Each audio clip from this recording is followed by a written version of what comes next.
Christmas ஸ்டாரை போன்று அனைவர் மனதிலும் நல்ல எண்ணங்கள் ஜொலிக்க வேண்டும் என்று பிரபல தயாரிப்பாளரும் நடிகருமான பிரதீப் ஜோஸ் தனது கிறிஸ்துமஸ் வாழ்த்துக்களை செய்தியாக தெரிவித்துள்ளார். இயேசு கிறிஸ்துவின் பிறந்த தினத்தை கொண்டாடும் வகையில் கிறிஸ்துமஸ் விழா உலகம் முழுவதும் கொண்டாடப்பட்டு வருகிறது. இந்நிலையில் கோவையைச் சேர்ந்த பிரபல நடிகரும் தயாரிப்பாளருமான பிரதீப் ஜோஷ் இடையர்பாளையம் பகுதியில் உள்ள தனது இல்லத்தில் கிறிஸ்துமஸ் விழாவை கொண்டாடினார்.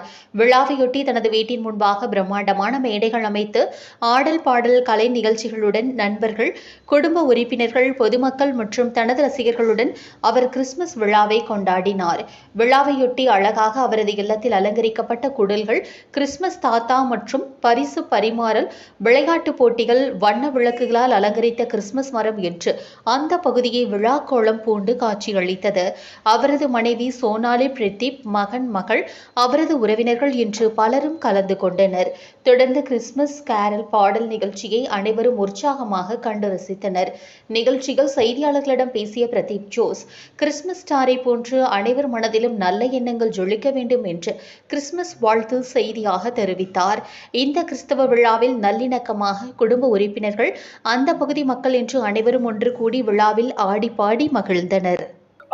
அதுக்கு மேல என்னன்னா, இந்த கிறிஸ்துமஸ் விழாவில் எனக்கு சொல்ல போற ஒரே ஒரு மெசேஜ், இந்த கிறிஸ்துமஸ் பண்டிகை காலத்துல இந்த படத்தோட எல்லாரும் சேர்ந்து ஒரு கெட் டுகெதர் ஆக முடிஞ்சது. ரொம்ப சந்தோஷமா இருக்கு.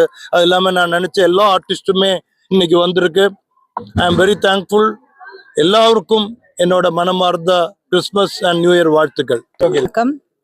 இந்த இனிய கிறிஸ்துமஸ் மாலை பொழுதிலே இங்கே குழுமியிருக்கக்கூடிய அனைத்து பத்திரிகை நண்பர்களுக்கும் எங்களது மனமார்ந்த கிறிஸ்துமஸ் தின வாழ்த்துக்களையும் மற்றும் இங்கே வந்ததுமைக்காக நன்றிகளையும் தெரிவித்துக் கொள்கிறோம்.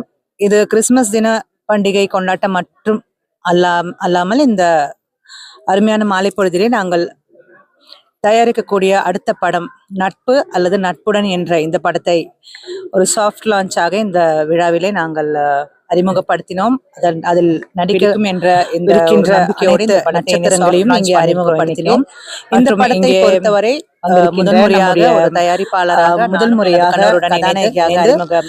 இந்த படத்தை தயாரிக்கின்றோம்.